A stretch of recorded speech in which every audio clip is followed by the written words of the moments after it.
vraiment besoin d'être réconforté.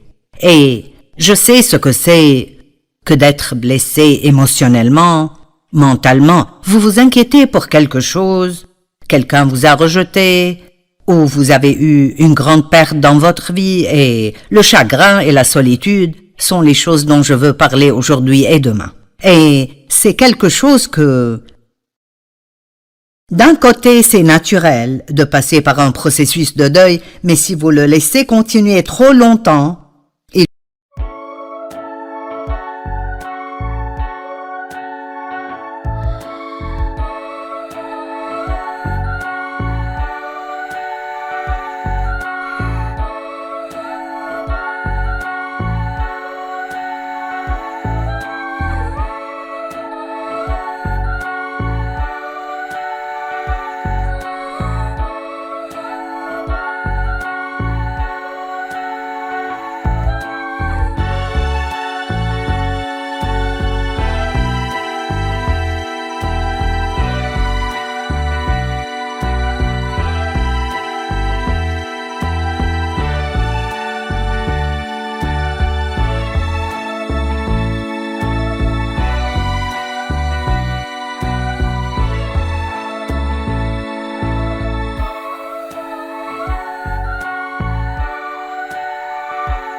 il peut devenir un vrai problème majeur dans votre vie. Et donc, j'espère vous encourager aujourd'hui, et je voudrais commencer avec un beau verset. 2 Corinthiens 1, 3 et 4. Béni soit Dieu, le Dieu et Père de notre Seigneur Jésus-Christ, le Père des miséricordes et le Dieu de toute consolation, j'aime cela, qui nous console dans toutes nos afflictions, afin que nous puissions consoler ceux qui souffrent par la consolation dont nous sommes l'objet de la part de Dieu. Vous savez, ceci est si bon. Il dit que Dieu nous console, mais il nous console non seulement juste pour nous réconforter, mais pour que, quand nous sommes avec des personnes blessées, nous sachions comment prendre cette même consolation que Dieu nous donne et la leur donner. Et c'est ce que j'espère faire aujourd'hui. Donc, si vous êtes blessé, c'est important pour Dieu et pour nous. Je sais que vous vous sentez probablement seul dans votre douleur et je comprends ceci. Mais je prie qu'aujourd'hui, ceci vous réjouira et vous donnera de l'espérance pour votre avenir. 2 Corinthiens 4, 18. Parce que nous regardons non point aux choses visibles, mais à celles qui sont invisibles, car les choses visibles sont passagères et les invisibles sont éternelles. Donc, Paul dit de ne pas juste regarder ce que nous voyons de nos propres yeux, mais de regarder avec le cœur de la foi tout ce que nous ne pouvons pas voir. Et vous savez, la vérité est en fait qu'il y a plus qui arrive dans le monde spirituel que nous ne pouvons pas voir que ce que nous pouvons voir. Je pensais ce matin à comment nous vivons ici sur Terre et nous faisons nos tout petits plans et nous essayons de tout régler pour l'avenir et ce qui arrivera ici et là-bas. Et Dieu a un plan si merveilleux pour nous tous et il veut que nous lui fassions confiance. Et même si vous passez par l'une des pires périodes dans votre vie maintenant et vous ne voyez pas comment il y aurait une façon d'être heureux de nouveau, je veux vous dire que Dieu a un bon plan pour vous. Et si vous croyez cela, tout ce que nous recevons de Dieu vient de croire en ses promesses. Nous recevons de Dieu quand nous croyons ses promesses. En fait, le mot recevoir veut dire croire et le mot croire veut dire recevoir. Donc, qu'importe combien vous avez mal, Dieu veut que vous ayez l'espérance que les choses peuvent et vont changer et que vous avez un bel avenir devant vous. Maintenant, vous n'avez pas besoin d'être seul pour vous sentir seul. Vous pouvez être dans une salle pleine de gens et vous sentir seul. Si vous êtes timide et anxieux, et peut-être que personne ne vient vers vous et vous parle, Et le diable peut vous dire plusieurs mensonges. Les gens ne vous aiment pas, vous êtes déplacé ici. Donc, vous pouvez être avec d'autres personnes et vous pouvez avoir un problème qu'ils ne connaissent pas et que vous ne pouvez pas leur dire, donc vous êtes blessé et ils sont autour de vous à rire et à se réjouir et vous vous sentez seul. Vous n'avez pas besoin d'être seul pour vous sentir seul et vous pouvez être seul sans vous sentir seul. Je veux le dire de nouveau. Vous n'avez pas besoin d'être seul pour vous sentir seul et vous pouvez être seul sans vous sentir seul parce que la vérité est que nous ne sommes jamais seuls parce que Dieu dit qu'il ne nous laissera et ne nous abandonnera jamais. Maintenant, je comprends que nous voulons quelque chose que nous pouvons voir et toucher, mais si vous vous sentez seul parce que vous vivez seul, la chose à faire et de demander que Dieu vous dirige dans ce que vous faites. Parfois, quand nous sommes blessés, nous voulons ne rien faire et nous voulons que quelqu'un vienne et qu'il fasse quelque chose pour nous. Mais je vous dis que n'importe combien vous vous sentez seul, il y a d'autres personnes autour de vous qui se sentent tout aussi seules et ce que vous pouvez faire est de tendre la main vers quelqu'un d'autre et l'aider. Mais parlons de raisons pour le chagrin et la solitude. On m'a dit que le chagrin et la solitude sont deux des problèmes majeurs dans notre société aujourd'hui. Et je veux dire que le deuil après une grande perte est naturel et est nécessaire. Si vous ne vous laissez jamais faire cela, vous pouvez avoir beaucoup de douleurs coincées à l'intérieur de vous qui fait mal. Mais le deuil, d'une façon bonne et saine, est différent de laisser un esprit de deuil submerger votre vie jusqu'au point où vous vivez dans cet état de deuil tout le temps. Et ceci est très intéressant sous la loi de l'Ancien Testament. Ils avaient un certain nombre de jours pour pleurer après une perte et ensuite ils devaient continuer leur vie. Même Dieu a dit au prophète Samuel, qui avait oint Saül comme roi, quand Saül a fait des fautes et Dieu a regretté de l'avoir choisi comme roi, et il a dû lui retirer cette position. Samuel avait investi tellement dans la vie de Saül et il était si déçu et il pleurait et était en deuil pour Saül. Et dans 1 Samuel 16, Dieu a dit à Samuel, « Quand cesseras-tu de pleurer sur Saül? Car j'ai oint un nouveau roi pour qu'il prenne sa place. » Et donc, Dieu lui disait clairement, « C'est le moment maintenant pour que tu lâches cela et allons de l'avant avec le plan que j'ai maintenant. » Et l'autre exemple ou situation se trouve dans Deutéronome quand Moïse est mort et les gens avaient 30 jours pour pleurer sur lui. Et à la fin de ces 30 jours, Dieu a dit à Josué, « Moïse est mort, c'est le moment de continuer. » Je ne suggère pas que si vous avez perdu un proche que vous n'avez que 30 jours pour dépasser cela.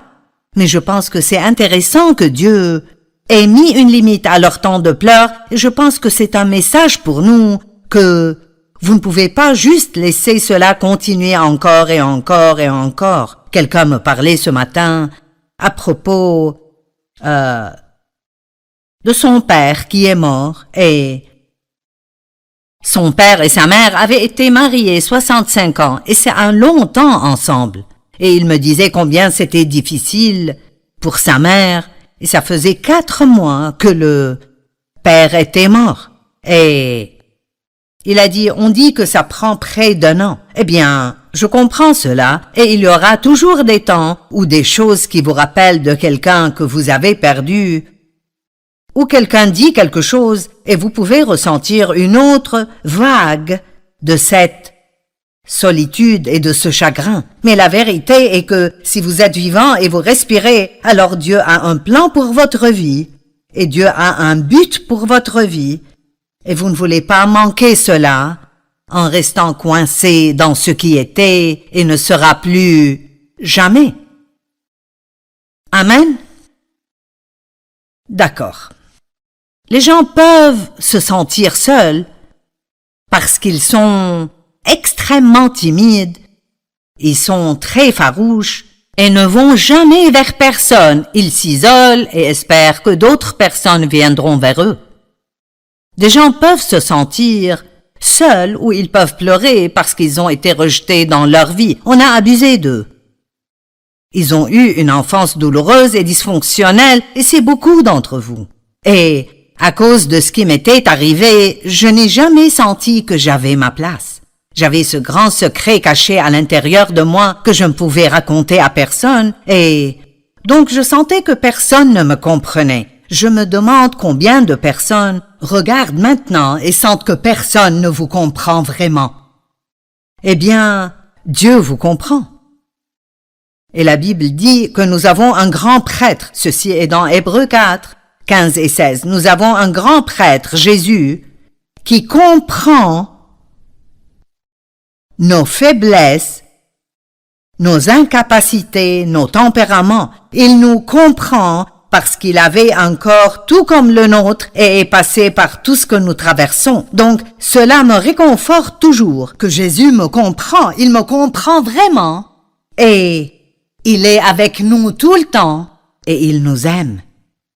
Une personne pourrait être solitaire ou pleurer à cause d'un divorce parce que quelqu'un de proche est mort.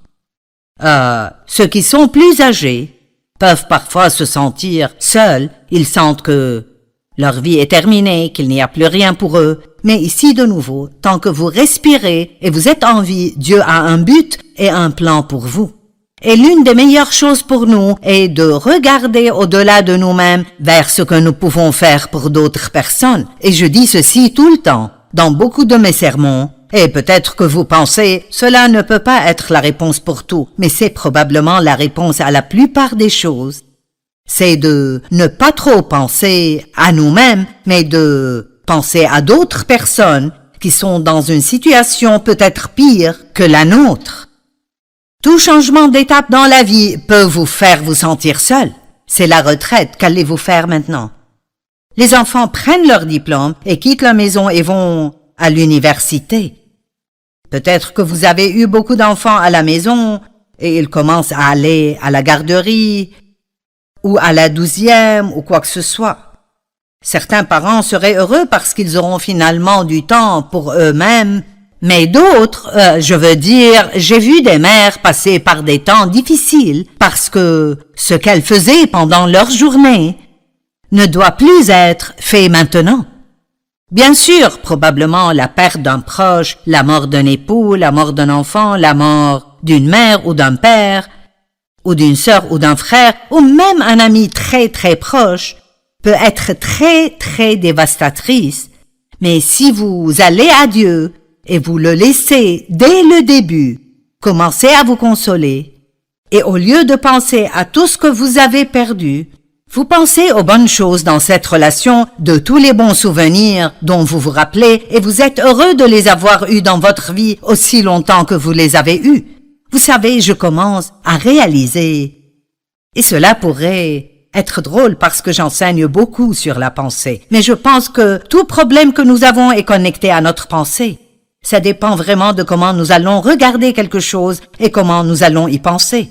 Et vous savez, la vérité est que quand nous pleurons parce que nous avons perdu une personne dans notre vie, nous pleurons sur nous-mêmes parce que nous sommes ceux qui ont perdu. Si cette personne croyait en Christ, elle est dans un endroit de loin meilleur, et nous savons cela, mais ça n'arrête pas la douleur. Et parfois vous devez juste laisser la douleur venir, vous devez pleurer et laisser Dieu vous réconforter, et vous la traverserez et vous la dépasserez, et vous avez toujours beaucoup de vie, et Dieu a un nouveau plan qu'il oindra pour vous. Espérez. L'espérance est une attitude positive que quelque chose de bien arrivera avec vous. Un autre moment où les gens ont des difficultés est quand ils prennent leur retraite. Vous ne savez pas quoi faire de votre vie maintenant, spécialement si Si beaucoup de votre identité était liée à votre travail, alors vous pouvez commencer à penser que vous ne faites plus rien maintenant. Qui suis-je maintenant? Vous n'étiez jamais votre travail. Vous devriez toujours pouvoir séparer qui vous êtes de ce que vous faites. Et je pense à ceci depuis longtemps déjà. Si un jour je ne peux plus diriger ce ministère et faire ce que je fais maintenant, je serai toujours une personne importante que Dieu aime parce que je ne laisserai pas ma valeur être dans ce que je fais, mais dans qui je suis en Christ. Peut-être que vous avez perdu votre maison dans une catastrophe naturelle. Imaginez cela. Perdre toutes vos photos et toutes les choses que vous avez amassées à travers les années, les cadeaux que des gens vous ont donnés, et perdre tous vos habits et votre maison est en ruine. Imaginez combien cela serait difficile. Et j'ai vu des gens qui laissent cela les dévaster et ils entrent dans des dépressions profondes, mais j'ai vu des gens qui disent « J'ai ma vie ». Ces choses étaient juste des choses et je peux les remplacer. Beaucoup de cela a à voir avec la façon dont nous voyons les choses et l'attitude que nous décidons d'avoir. Les parents célibataires peuvent se sentir très seuls et je comprends cela. J'étais une mère célibataire pendant un temps, après que mon premier fils ne naisse, mais Dieu merci. Dieu a envoyé Dave Meyer dans ma vie. Et lui et moi, nous nous sommes mariés quand mon fils avait juste un peu plus qu'1 an. Il avait 1 an et même pas 1 mois entier de plus. Mais il y avait une période de temps où j'étais une mère célibataire et l'homme que j'avais épousé avant n'était pas vraiment un père de toute façon. Et je sais que c'est dur, je sais que les choses sont chères et que c'est difficile et vous devez prendre toutes les décisions tout seul. Mais ici aussi, Dieu vous donnera toujours de la grâce dans votre situation. Et je crois vraiment cela. Je crois que si vous êtes un parent célibataire, Dieu vous donnera la grâce de faire tout ce que vous devez faire. Il vous donnera la grâce que quelqu'un d'autre n'aurait pas.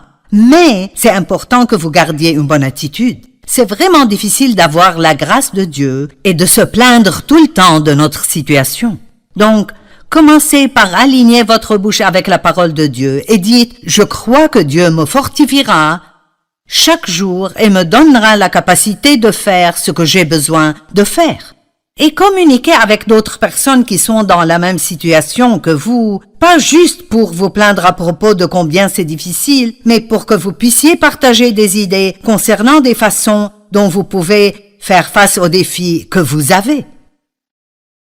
Et alors aussi, je crois que la maladie et la douleur dans votre corps peuvent être un très grand défi et vous pouvez vous sentir vraiment très seul quand vous êtes dans une salle pleine de gens et votre dos vous fait mal et vous n'arrivez plus à le supporter et tout le reste du monde rit et passe du bon temps et vous pensez « Est-ce que quelqu'un sait ce que je ressens ?» Eh bien oui, Jésus sait. Il sait ce que vous ressentez. Il vous comprend. Il sait ce que vous ressentez et il a un bon plan pour votre vie. Le mot solitude, la définition centrale de ce mot est d'être abandonné. Je sais ce que c'est que d'être abandonné. Vous me regardez maintenant et j'ai une belle vie. Je suis à la télé à partager l'Évangile avec des gens partout dans le monde. J'ai écrit des tas de livres et Dieu est juste si bon envers moi. Mais il y a eu un temps dans ma vie où en fait pratiquement j'étais sans abri. Je n'ai jamais dû dormir dans la rue, mais quand je suis sortie de l'hôpital avec mon premier bébé, eh bien mon mari, l'homme que j'ai épousé en premier, c'était plutôt le gamin que j'ai épousé en premier.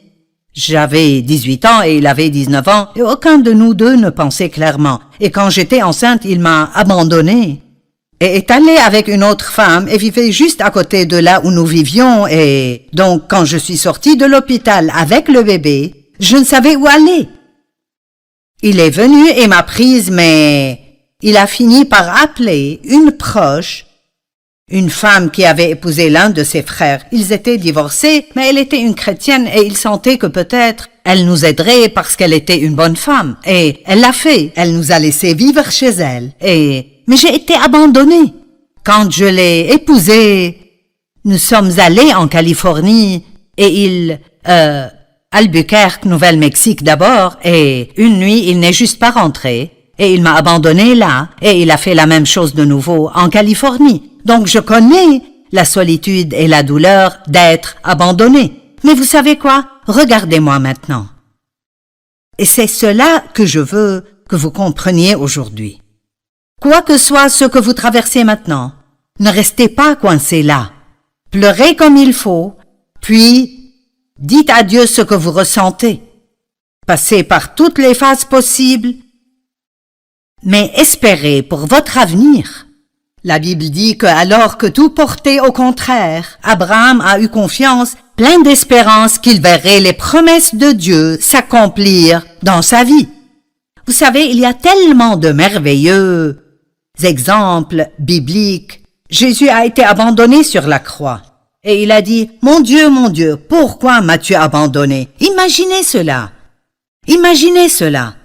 Dans le jardin de Gethsémani, il a demandé à ses disciples, ne pouvez-vous pas prier avec moi 1 heure? Imaginez ce à quoi il faisait face, sachant ce à quoi il ferait face, ce qu'il traversait, et ses 12 meilleurs amis dans lesquels il a investi de sa vie. Il ne pouvait même pas rester réveillé 1 heure pour prier avec lui et l'encourager. Ce n'est pas étonnant que la Bible dise que Jésus nous comprend, parce qu'il a été tenté de toutes les manières, tout comme nous le sommes, et pourtant il n'a jamais péché. Paul a été abandonné. Écoutez ceci. 2 Timothée 4, 14 à 17.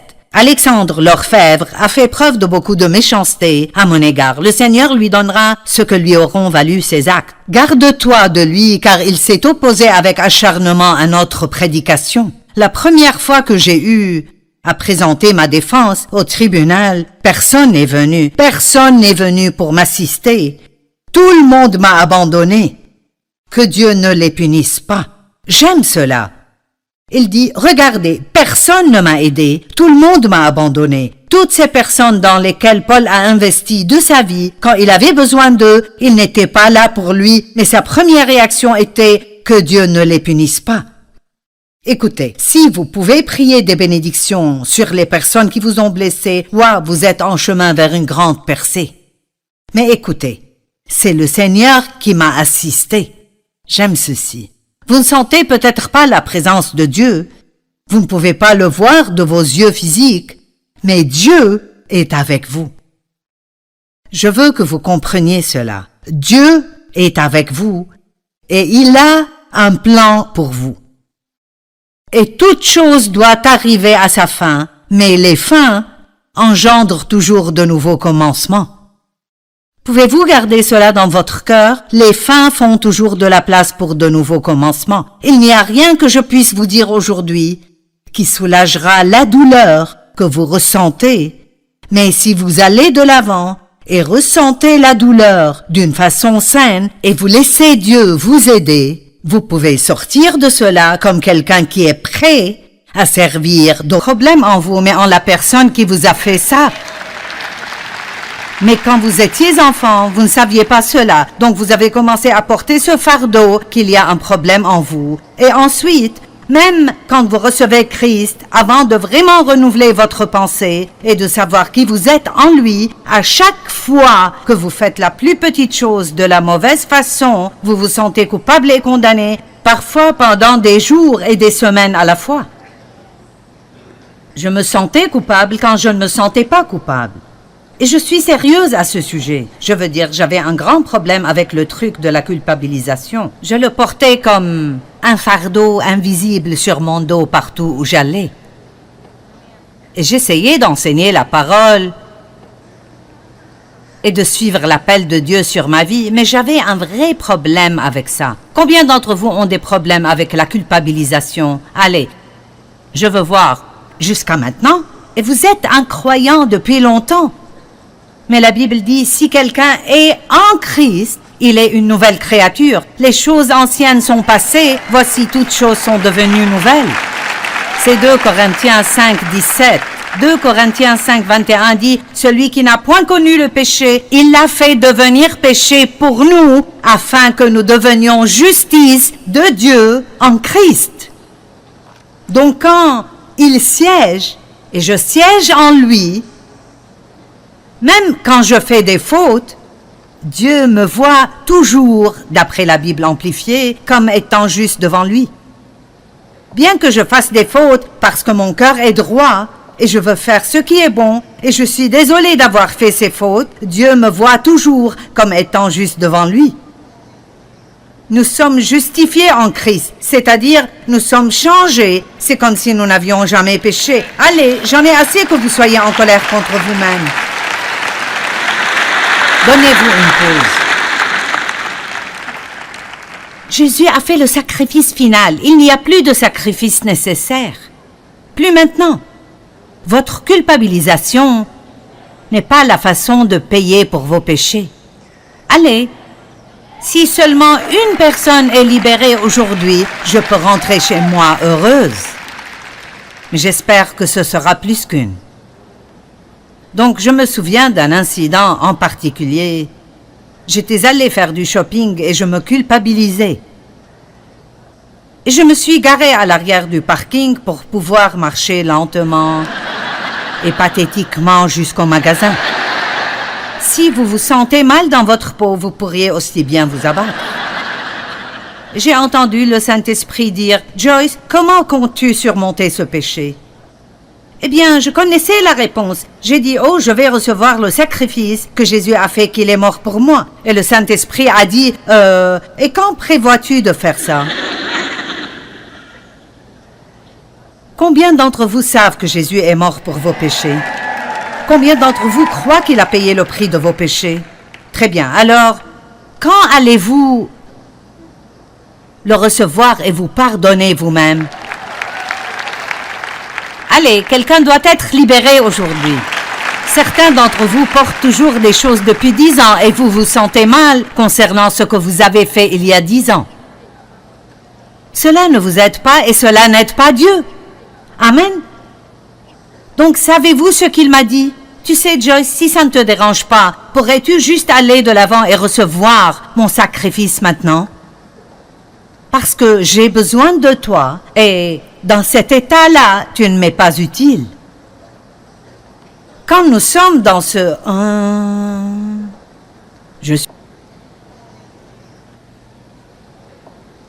j'ai fait de vous mes outils choisis. Avec tout ce que nous faisons de mal, Dieu nous choisit et il nous utilise. Et la Bible dit qu'il le fait pour confondre ceux qui pensent être sages et utilisables et qui ont vraiment besoin d'humilité. Dieu utilise en fait les ordures, ce que le monde considère comme étant ordures, et le jette. Dieu l'utilise.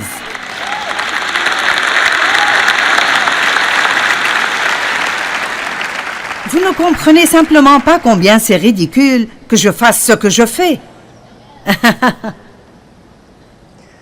Je veux dire, abuser pendant 15 ans, marié au premier gars venu parce que je pensais que j'étais sans valeur, c'était 5 années supplémentaires de tourments et de torture.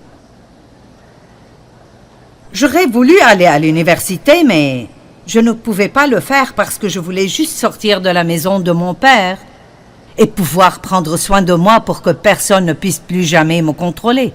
Et mes enseignants ont reconnu que j'étais douée pour l'écriture et ils voulaient vraiment que j'aie une bourse de journalisme.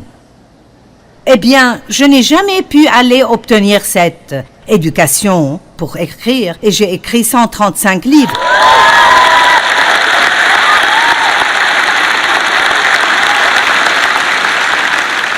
Devinez quoi? J'ai presque échoué l'anglais. C'est vrai, je suis sérieuse.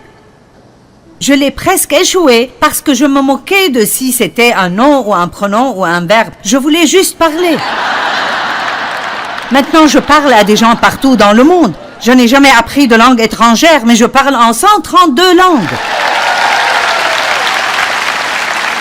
Et je veux dire parce que mes messages sont traduits. Ils sont traduits en 100... Vous voyez?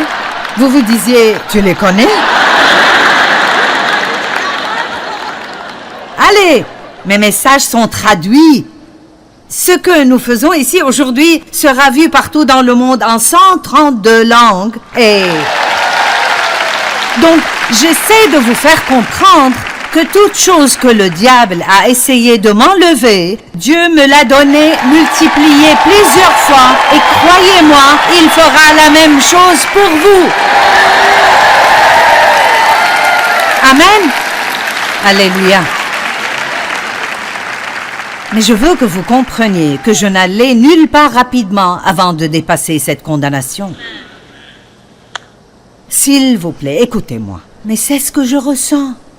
C'est vrai, mais vous pouvez contrôler ce que vous dites. Et je vous le dis, j'ai dû dire probablement 1 million de fois, je suis la justice de Dieu en Christ, et je le dis toujours, tous les jours. Je suis la justice de Dieu en Christ. Et je dirais même, je me moque de si je me sens coupable, je sais que je ne suis pas coupable. Parfois, vous devez parler à vos sentiments et leur dire, vous n'allez pas me contrôler, vous ne me direz pas quoi faire. Je ne vis pas d'après ce que je ressens, je ne vis pas d'après ce que je vois, je suis une personne de la foi et je marche d'après la parole de Dieu. Donc, si la Bible dit, Dieu vous aime, donc sûrement Dieu vous aime. Qu'importe ce que vous pensez, la Bible dit Dieu a un bon plan pour votre vie, donc Dieu a un bon plan pour votre vie.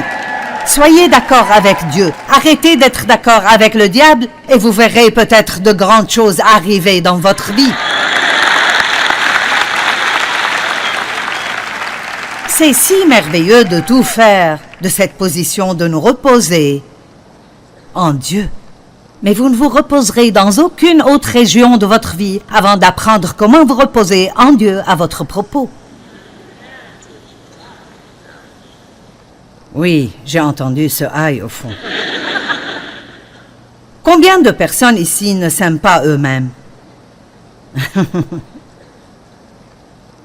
Je n'aimais pas ma personnalité et je pensais que j'étais trop insolente et effrontée. Je n'aimais pas ma voix. Et je sais que ça n'arrivera pas parce que si j'étais aussi bonne, je serais si vaniteuse que Dieu ne pourrait pas m'utiliser.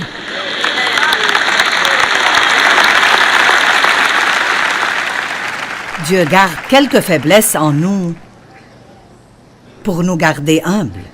Et jusque-là, je n'ai prêché aucun mot de mon message. Mais je pense que ça va, je ne sais pas.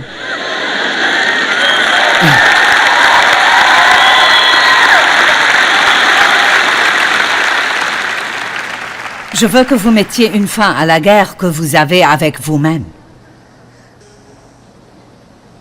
Et le diable essaiera de revenir.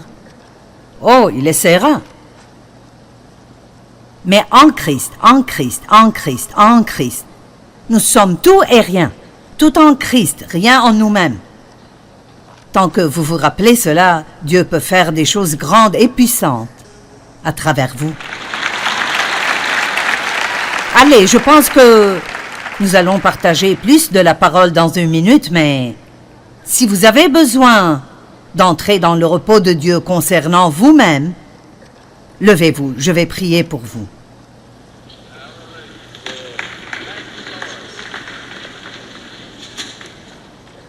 C'est merveilleux parce que c'est presque 80% de l'Église. Oh, ceci est si bien, si bien. Père, je prie pour toutes ces personnes merveilleuses pour lesquelles tu as envoyé ton Fils mourir. Tu as payé le prix pour eux, pour qu'ils puissent savoir qui ils sont en toi. Nous sommes tous des épaves en nous-mêmes, mais en toi, nous pouvons faire de grandes choses. Je chasse l'esprit démoniaque de la culpabilisation, de la haine de soi, de l'aversion de soi, du doute. Et je prie que chacune de ces personnes sorte d'ici étant entrées dans ton repos concernant qui ils sont et où ils sont dans leur marche avec toi. Et ils jouiront d'où ils sont en chemin vers où ils vont. Nous allons de gloire en gloire en gloire et je prie qu'ils jouissent de la gloire où ils sont alors qu'ils vont à la suivante. Je prie une bénédiction sur vous, que vous ayez la paix concernant qui vous êtes et où vous êtes dans votre marche avec Dieu. Vous vous asseyez, vous vous tenez debout, vous marchez, et puis finalement vous pouvez courir votre course. Je n'aurais pas pu faire ma course maintenant si je ne savais pas comment m'asseoir, comment siéger en Christ. Qu'est-ce que la Bible nous dit à propos de notre marche? Marcher dans la foi, 2 Corinthiens 5, 7, car nous marchons par la foi, nous régissons notre vie. D'après notre foi, respectant la relation de l'homme avec Dieu et les choses divines. Nous ne marchons point par la vue ou les apparences. Je voulais parler plus de la foi, mais je ne sais pas si j'irai aussi loin. Nous devons marcher dans l'amour. En ce qui me concerne, ces 2 premières choses sont les plus importantes de toutes. Je veux dire, l'apôtre a même dit dans l'un des épîtres que la raison même de toute chose que nous faisons ici est de marcher dans la foi et demeurer dans l'amour. Car la foi n'agit que par l'amour, d'après Galates 5, 6.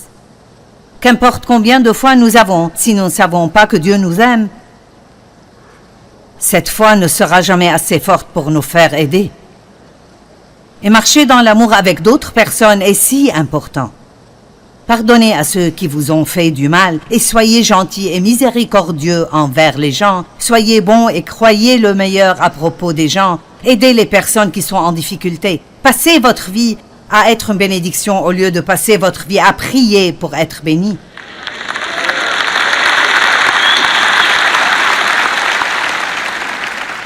Marchez comme Christ marchait. Marchez pour plaire à Dieu, dit 1 Thessaloniciens 4, 1.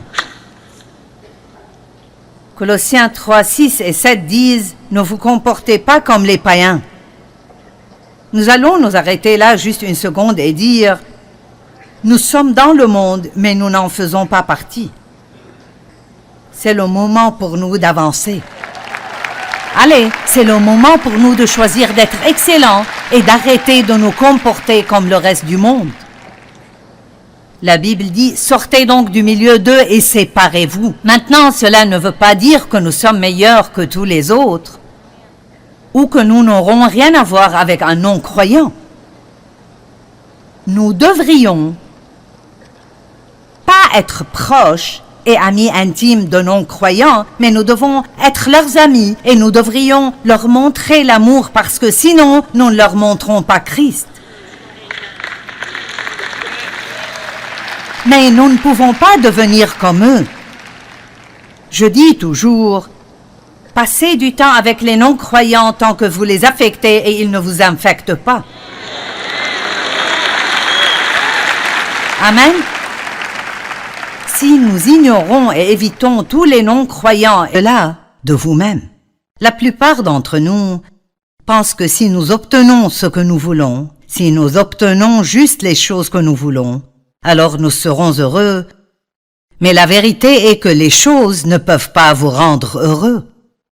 Vous aurez peut-être un plaisir momentané, mais cette nouvelle chose devient une chose ancienne et ensuite vous devez avoir une autre chose pour vous rendre heureux. Mais j'ai trouvé, dans la parole de Dieu et d'après ma propre expérience, et l'expérience est importante parce que la Bible dit que nous apprenons par la parole de Dieu et les expériences de la vie. Et quand je lis quelque chose dans la Bible qui est une promesse, mais ensuite j'en fais l'expérience, ça rend cela doublement plus efficace. Et donc, la Bible nous enseigne que l'une des façons dont nous pouvons vraiment être heureux, et j'ai découvert cela de la parole et de mon expérience, c'est d'arrêter de penser à vous-même et de faire autant que vous le pouvez pour d'autres personnes. Dans Galates 6, il dit « Pratiquons le bien envers tous, et surtout envers les frères en la foi ». Ça veut dire que votre pensée doit être remplie de façon dont vous pouvez être une bénédiction pour d'autres personnes. Mais pour faire cela, nous devons demander à Dieu de nous aider à écarter l'obstacle du moi. Donc, voyons ce que la Bible dit à ce sujet. La parole de Dieu nous dit qu'il y a une vie supérieure et une vie inférieure. Et la vie inférieure serait la vie vécue d'après les standards du monde. La vie supérieure serait la vie vécue d'après les standards de Dieu. Si vous pensez à cela, le monde dirait « Obtenez tout ce que vous voulez pour vous-même, vous le méritez, rendez-vous heureux et la vie sera bonne. » Mais en fait, c'est la vie inférieure. Dieu dit « Ne pensez pas à vous-même, demandez-moi ce que vous voulez, jetez vos fardeaux sur moi et faites-moi confiance pour faire ce que je sais est le meilleur pour vous et utilisez votre temps, votre argent, vos ressources et vos efforts pour être une bénédiction pour d'autres personnes et c'est la vie supérieure et vous aurez une joie que vous ne connaîtrez jamais si vous vivez la vie inférieure. » Marc 8, 34 et 35 dit « Puis, ayant appelé la foule avec ses disciples, il leur dit, si quelqu'un veut venir après moi, vous n'allez pas aimer cette partie. Mais n'éteignez pas votre télé, je veux que vous écoutiez. Si quelqu'un veut venir après moi, qu'il renonce à lui-même, aïe, s'oublie, s'ignore, se déshérite et se perde de vue, lui et tous ses intérêts, cela ne semble pas être amusant. Vous ne pourriez pas faire applaudir beaucoup de personnes avec ce verset. Qu'il se charge de sa croix et qu'il me suive. Donc la croix que nous devons porter n'est pas la pauvreté, ni la maladie, ni les plaies, ni les désastres, ni la misère. Nous entendons des gens dire « c'est juste la croix que je dois porter dans la vie ». Ce n'est pas ce qu'est la croix que Jésus veut que nous portions est de vivre généreusement. Et oui, faites des choses pour vous-même, occupez-vous de vous-même, mais ne perdez pas l'équilibre quand il s'agit de ce qui est en premier dans votre vie. Faites d'autres personnes une priorité et vivez pour les aider. Maintenant, je ne dis pas de plaire aux gens, ce n'est pas ce dont je parle. Mais quand vous aidez d'autres personnes à cause de votre amour pour Dieu, vous plaisez alors à Dieu. Et si nous tous nous faisions cela, le monde serait impressionné par ce que c'est que d'être chrétien, et vous ne pourriez plus trouver de place à l'église pour quiconque de plus.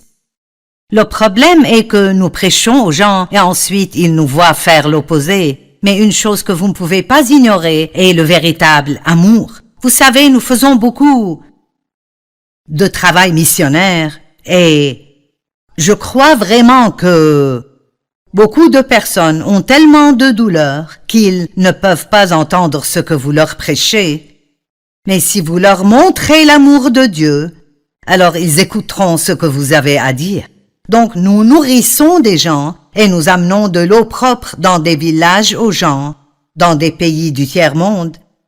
Et nous aidons dans la délivrance de femmes qui ont été trafiquées, dans l'industrie sexuelle, nous aidons des femmes qui ont été battues, nous aidons des orphelins, nous bâtissons des écoles pour éduquer des enfants qui n'ont pas d'école où aller. Nous faisons tout ce que nous pouvons faire. Nous avons un ministère de prison, un ministère dans les hospices, tout ce que nous pouvons faire. Pourquoi? Jésus a dit, n'oubliez pas ces gens. Et il a dit, quand j'étais affamé, vous m'avez nourri et ils ont demandé, quand avons-nous fait ça? Et il a dit, si vous avez fait cela pour le petit de ceux-ci, mes frères, vous l'avez fait pour moi. Dieu n'est pas juste dans nos vies. Il n'a pas juste envoyé Jésus pour que nous puissions avoir tout ce que nous voulons, mais pour que nous puissions être une bénédiction pour d'autres personnes. Si vous faites tout ce que vous pouvez faire pour quelqu'un d'autre, les bénédictions de Dieu vous pourchasseront. Vous serez si bénis, vos besoins seront pourvus. Mais vous ne devrez pas passer votre temps à essayer de le faire pour vous-même. Occupez-vous des affaires de Dieu et il prendra toujours soin des autres. Car celui qui voudra sauver sa vie supérieure, éternelle, devra perdre la vie inférieure. Mais celui qui perdra sa vie, qu'il vit seulement sur cette terre à cause de moi et de la bonne nouvelle, sauvera sa vie spirituelle supérieure. Vous ne pouvez pas avoir les deux vies. Si vous voulez la vie supérieure, vous devez abandonner la vie inférieure, sinon vous n'aurez pas la vie supérieure. Paul a dit, je suis déterminé de parvenir à le connaître et de connaître la puissance de sa résurrection. Paul voulait vivre cette vie supérieure et il a dit, pour pouvoir faire ceci, je devrais être déterminé. Maintenant, écoutez, nous avons beaucoup de problèmes dans le monde, toutes sortes de déloyaux, calomniateurs, intempérants, cruels, ennemis des gens de bien, traîtres, emportés, enflés d'orgueil, aimant le plaisir plus que Dieu. J'ai presque fini. Ayant l'apparence de la piété, mais reniant ce qui en fait la force.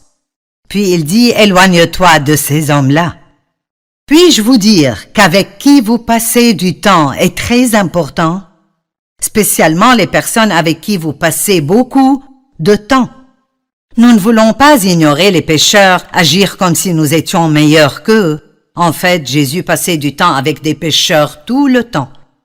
Mais je dis, passez du temps avec des personnes comme ça tant que vous les affectez et elles ne vous infectent pas.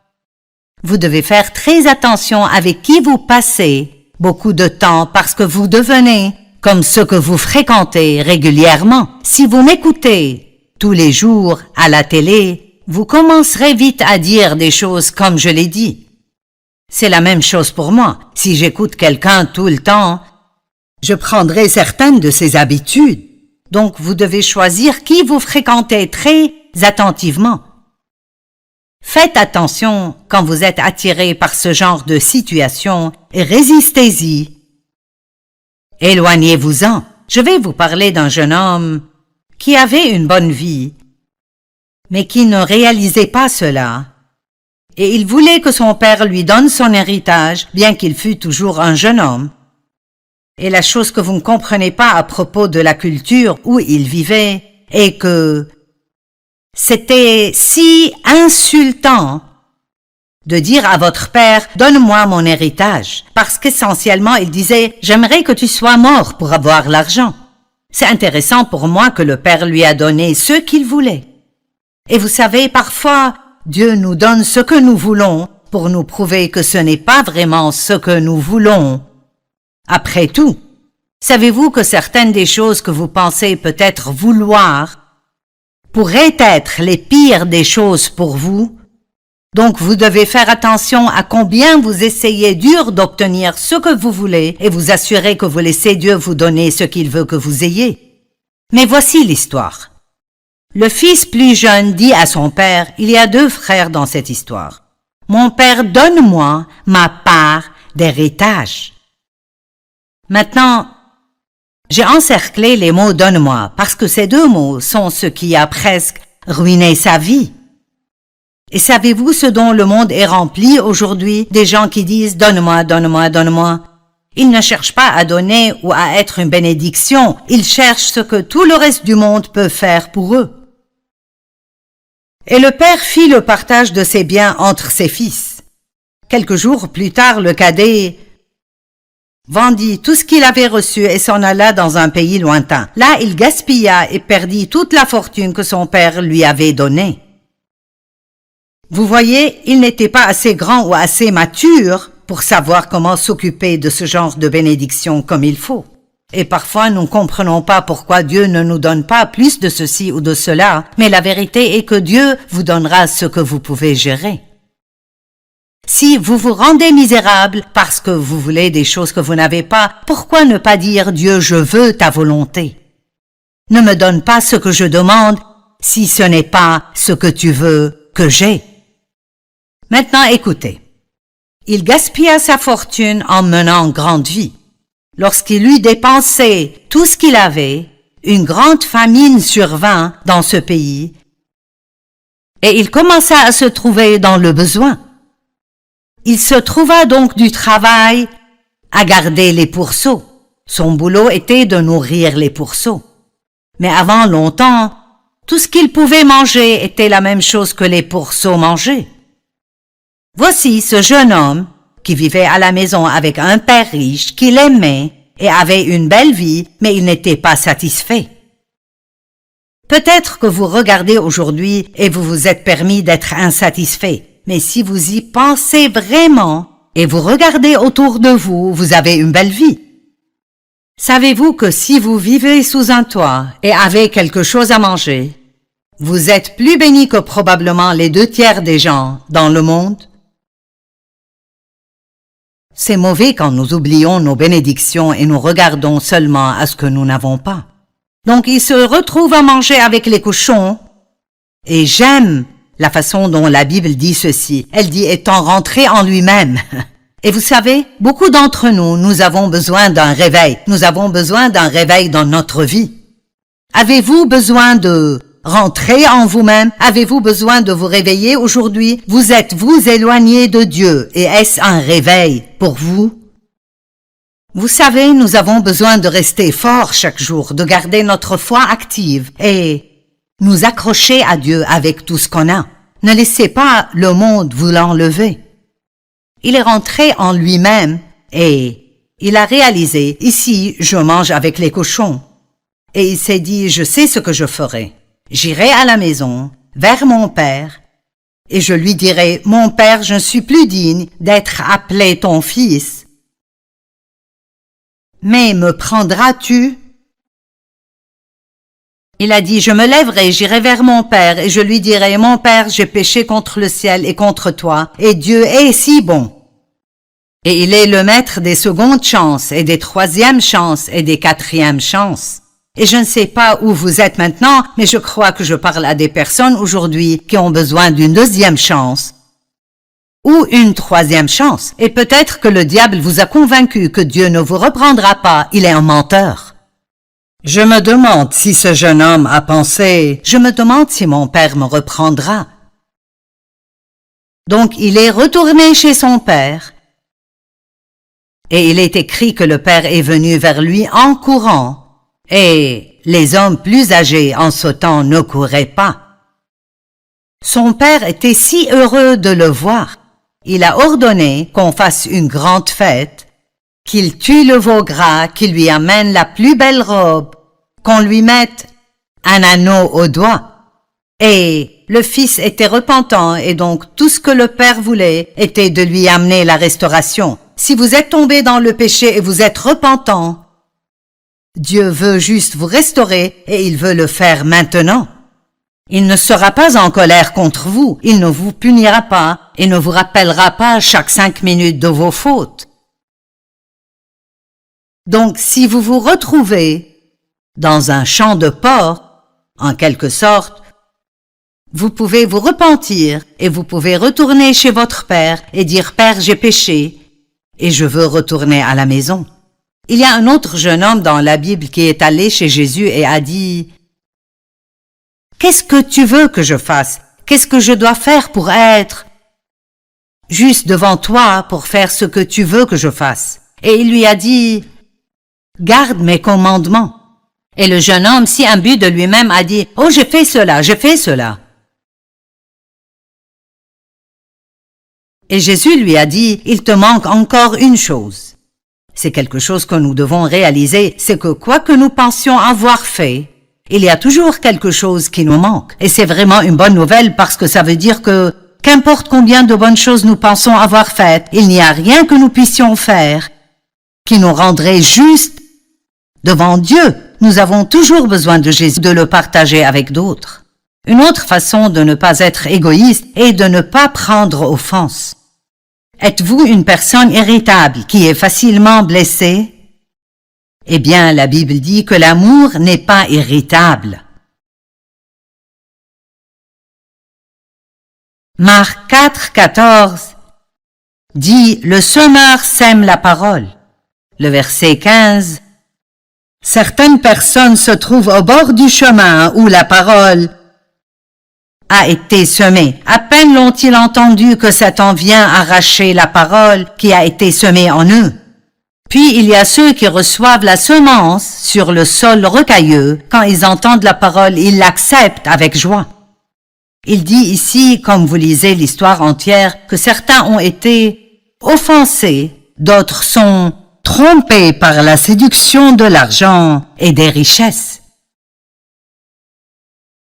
Le diable fera tout pour vous arrêter de laisser cette parole prendre racine dans votre cœur. Vous pourriez aller à l'église et entendre un merveilleux message de votre pasteur et peut-être le voir conduire hors du parc de stationnement et il a une meilleure voiture que vous et tout d'un coup vous êtes offensé. Et vous le jugez et vous dites, eh bien, il ne devrait pas conduire une voiture comme ça. Vous n'êtes jamais jaloux de personne si vous avez ce qu'ils ont. Vous êtes jaloux de personnes qui ont plus que ce que vous avez. Et voici la morale de cette histoire. Vous auriez pu avoir aimé son message et ça aurait pu être une parole merveilleuse, mais si vous êtes offensé avant de rentrer chez vous, l'ennemi peut vous voler cela. Ne permettez pas à l'offense de ruiner votre relation avec Dieu. Matthieu 24 parle des signes de la fin des temps. Et dans le verset 10, il dit « Beaucoup seront offensés ». Il y a beaucoup de personnes en colère aujourd'hui. Il ne faut vraiment pas beaucoup pour mettre les gens en colère. Et l'une des raisons est que les gens sont si égoïstes et centrés sur soi que si vous ne leur donnez pas ce qu'ils veulent, ils se mettront en colère. Mais l'amour n'est pas aisément offensé. Une autre chose pour laquelle nous devons faire très attention est de ne pas penser à nous-mêmes excessivement. Essayez juste de vous enlever de votre pensée et de demander à Dieu qui vous pouvez aider. Romains 12, 1-3 dit « Je vous exhorte donc, frères et sœurs, par les compassions de Dieu, à offrir vos corps comme un sacrifice vivant, saint, agréable à Dieu, ce qui sera un culte raisonnable. Ne vous conformez pas au siècle présent, mais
soyez transformés par le renouvellement de l'intelligence.